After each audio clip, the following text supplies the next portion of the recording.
Hi friends, my name is Mrs. Mertz and I'm your strings teacher.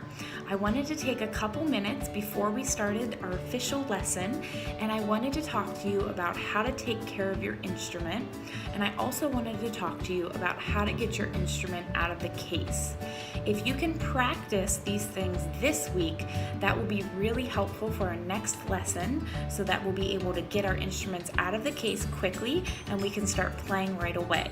So please watch the videos and make sure that you're practicing it this week, and I'll see you at your next lesson.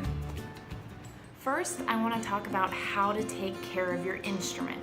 Our instruments are expensive and our instruments are very fragile. They're made of wood, so we have to take special care of them. There's a couple tips that I'm going to tell you that will help you take care of your instrument. The first thing is to always take it out of the car. You never want to leave your instrument in the car overnight or for a really long extended period of time.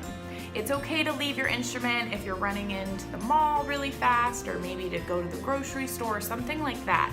But overnight or a long period of time, please take your instrument out of the car and put it in your house. The reason for that, friends, is that the car during the summer, it can get very hot, and then during the winter it can get very cold, and those temperature changes can be bad for the wood of your instrument. So always take it out of the car.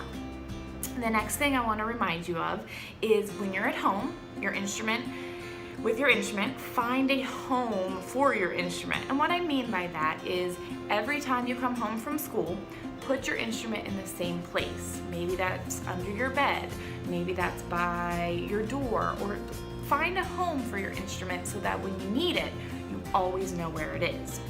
When you are practicing at home, yes, you have to practice your instrument at home. When you're practicing, anytime you're finished, so you're done playing your instrument, put it back in the case and make sure you latch the case. That's really important. You don't ever want to just lay your instrument in the case and just shut it, because someone might grab it and it could flop open and could break. So anytime you're finished, don't put it on the couch, don't put it on the kitchen table, put it inside the case, latch the case, and put it in the home that you have created for your instrument. Next thing is never open your case on the bus. I know that you guys are excited, your friends are excited for you, and they might ask you on the bus, hey, can we open up your case? I want to see your instrument. Please don't do that. It's very dangerous. It could fall out of your hands. It could fall out of your friend's hands. Your bus might hit a little bump and it could bump and the instrument could fall. So never open it on the bus. Just tell your friend, I'm not allowed to open on the bus. Maybe you can see it another time. Okay? Please remember, instruments are expensive, so we want to take really good care of them. With that being said, friends, accidents do happen, and if an accident happens and your instrument accidentally gets broken, it's okay. We can fix it. Please tell me if your instrument gets broken, or please tell your parent or a teacher, and we will get it fixed for you. I can fix a lot of things. I've taken a couple classes, and so I know how to fix things, and if I can't fix it, we'll send it to the music store and we'll get it fixed. So take the best care of it that you can, but remember, if an accident happens, it's okay, and we'll get it fixed. The next thing I want to talk about is how to open your case. I know that seems like a very simple concept, but there's a couple of things that if we do wrong, it could actually hurt the instrument. So for your violin or viola case, this is for violin and violas, it's kind of the same. You're going to have a top of your case and a bottom of your case. Sometimes they look the same, sometimes they look different, and all cases are different. So you need to look at your case and figure out which is the top of your case and which is the bottom of the case. Sometimes at the bottom there'll be little nubs. Look for those. If your case doesn't have that, that's okay. A lot of times cases will have buckles like this one, but your case might also have a zipper. Sometimes they have a little latch right here, so you have to figure out your case specifically. So when you're opening your case, always be sitting on the floor. You never want to open your case on a couch or on a surface that isn't sturdy. The floor is the best place to open it because you know it's very sturdy and it's low to the ground. So if we accidentally drop our violin or viola, it's not going to fall very far. When you're opening it, the bottom of the case is always going to be on the ground. And this handle right here that you hold your instrument by, all of you will have a handle. The handle should be facing you, so that either the buckles are also facing you or the zipper is facing you. Once you know the bottom of your instrument is on the ground and the buckles and the handle are facing you, you can open it. A lot of kids try to open their instrument like this, and that's a bad idea because when you open your instrument like this, when the top opens, it actually is going to open upside down. I don't know if you can see that, but it's going to open upside down. Now, I opened it very slowly, but if you open it fast like this, the violin or viola could fall out and it could get broken. So anytime you open it, don't open it like this, open it flat on the ground with the bottom of the case on the ground. So go ahead and open up your case and let's look at our instrument. Up in the top of the case, you're gonna see the bow. For right now, we're just gonna let the bow be. We're only gonna look at either the violin or the viola, depending on what instrument you chose to play. There's a couple really good places to hold your violin or viola, and there's a couple not so good places to hold your violin or viola. The best place to grab the instrument is by the neck of the instrument, and the neck of the instrument is right here. It's a great handle and you can just grab right onto it. Another good place to grab your instrument is down here at the bottom. These are called the lower bouts or the upper bouts. Really good places to hold your instrument. They're a little more awkward to hold, but still fine places to hold your instrument. So we have the neck, the lower bouts, or the upper bouts. Those are good places to hold your instrument. Bad places to hold your instrument, okay? These are bad places. This is called the face of the instrument, and you have the bridge and the strings. Never, ever, ever grab your instrument from the face, okay? You don't want to grab your face, don't grab the face of your instrument.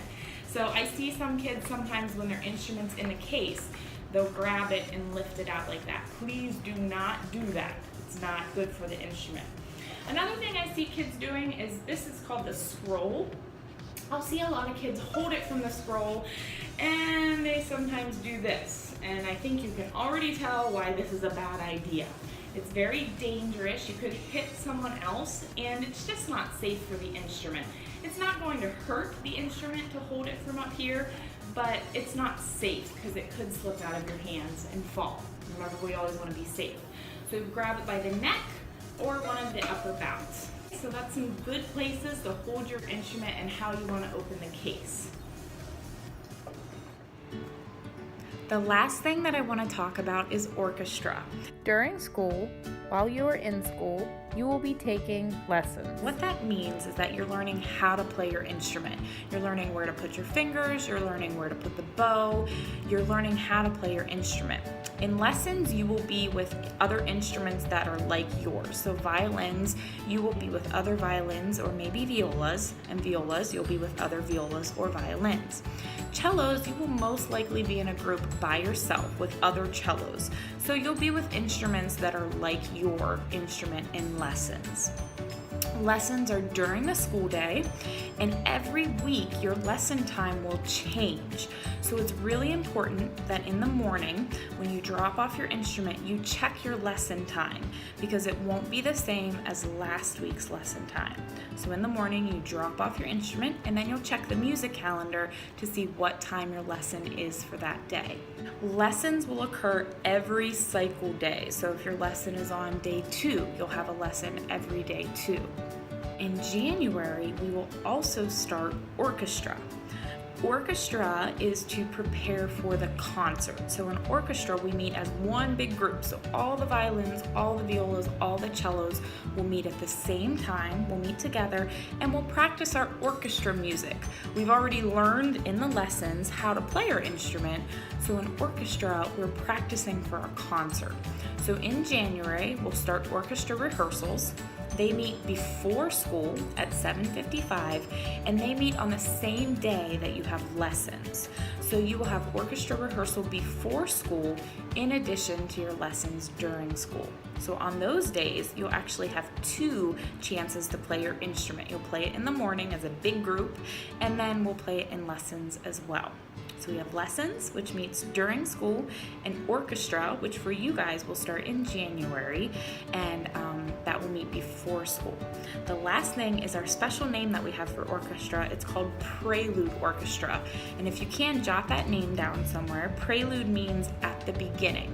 And since you are all beginners this year, you will be in Prelude Orchestra, which once again will start in January.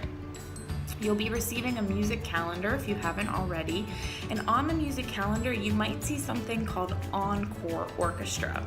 If you think of that word encore, it means again. If you've ever been to a performance and people are clapping and they say encore, encore, that means again.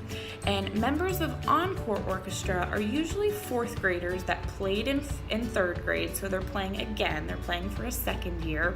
Encore Orchestra might also include some students in 3rd grade that have taken private lessons outside of school and that know how to play the instrument, so they might also be an Encore Orchestra. If you see that on the calendar, you don't have to come to that. That's just for students that are playing for a 2nd year or that have played their instrument before. So we have Prelude Orchestra, which is for beginners, which starts in January, and Encore Orchestra, which is for 2nd year students or students that have been playing their instrument for a 2nd year, which will start right away. I hope that helps you understand lessons and orchestra. I hope that these tips have been helpful.